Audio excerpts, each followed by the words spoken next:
ದುಡಿಮೆಯ ನಮ್ದೇ ಬದುಕು, ಅದರಲ್ಲ ದೇವರ ಹುಡುಕು ಎಂಬ ಹಾಗೆ ದುಡಿಮೆಯೇ ದೇವರು.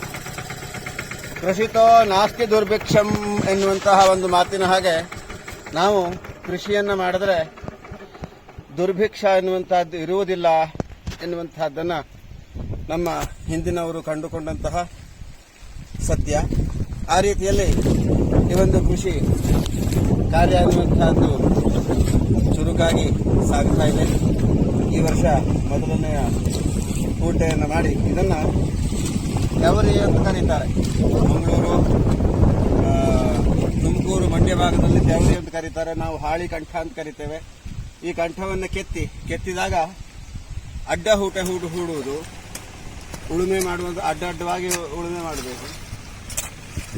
ಅದಕ್ಕಿಂತ ಮೊದಲನೇ ಸಾಲಿನಲ್ಲಿ ಉದ್ದುದ್ದ ಸಾಲಿನಲ್ಲಿ ಹೂಡಿ ಪೂರ್ತಿ ಸುತ್ತಾಕಿ ನಾವು ಉಳುಮೆಯನ್ನು ಮಾಡ್ತೇವೆ. ಈ ಪ್ರಕಾರವಾಗಿ ಈ ಕೃಷಿ ಕಾರ್ಯ ಎನ್ನುವಂತಹದ್ದು ಅತ್ಯಂತ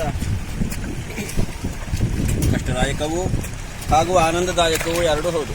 ದೇಹಕ್ಕೆ ಕಷ್ಟವಾದರೂ ಕೂಡ ಈ ಕೃಷಿ ಎನ್ನುವಂತಹದ್ದನ್ನು ಮಾಡಿ ಬೆಳೆ ಬಂದಾಗ ರೈತ ಅನುಭವಿಸುವಂತಹ ಆ ಸುಖ ಇದೆಯಲ್ಲ, ಅದನ್ನು ವರ್ಣಿಸುವುದಕ್ಕೆ ಸಾಧ್ಯ ಇಲ್ಲ. ಅಂತಹ ಅವರ್ಣನೀಯವಾದಂತಹ ಸುಖವನ್ನು ಕೊಡುವಂತಹ, ದೇಹಕ್ಕೆ ಅತ್ಯಂತ ಕಷ್ಟವನ್ನು ಕೊಡುವಂತಹ ಕಾರ್ಯ ಈ ಕೃಷಿಯಾಗಿದೆ. ಕೃಷಿತೋ ನಾಸ್ತಿ ದುರ್ಭಿಕ್ಷಂ.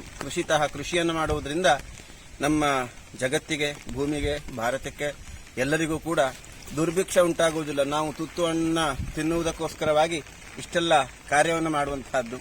ಆ ರೀತಿಯಲ್ಲಿ ಈ ಒಂದು ಕೃಷಿ ಕಾರ್ಯದಲ್ಲಿ ಯಶಸ್ಸು ಸಿಗಲಿ ಎನ್ನುವುದಾಗಿ ಆ ಭಗವಂತನಲ್ಲಿ, ವರುಣದೇವನಲ್ಲಿ ಪ್ರಾರ್ಥನೆಯನ್ನು ಮಾಡುವಂತಹದ್ದು.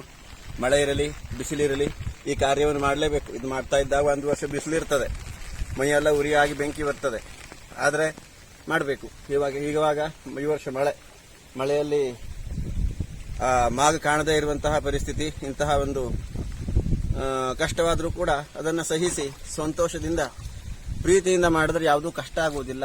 ಆ ರೀತಿಯಲ್ಲಿ ಈ ಕೃಷಿ ಎನ್ನುವಂತಹದ್ದು ಅತ್ಯಂತ ಸುಂದರವಾದಂತಹ, ಶ್ರಮದಾಯಕವಾದಂತಹ, ಆನಂದದಾಯಕವಾದಂತಹ ಕಾರ್ಯ ಎನ್ನುವುದರಲ್ಲಿ ನಿಸ್ಸಂದೇಹ. ಶುಭವಾಗಲಿ ಅಲ್ಲವೇ? ನಾಟಿ ಮಾಡುವಾಗ ಮತ್ತೆ ಸಿಗೋಣ.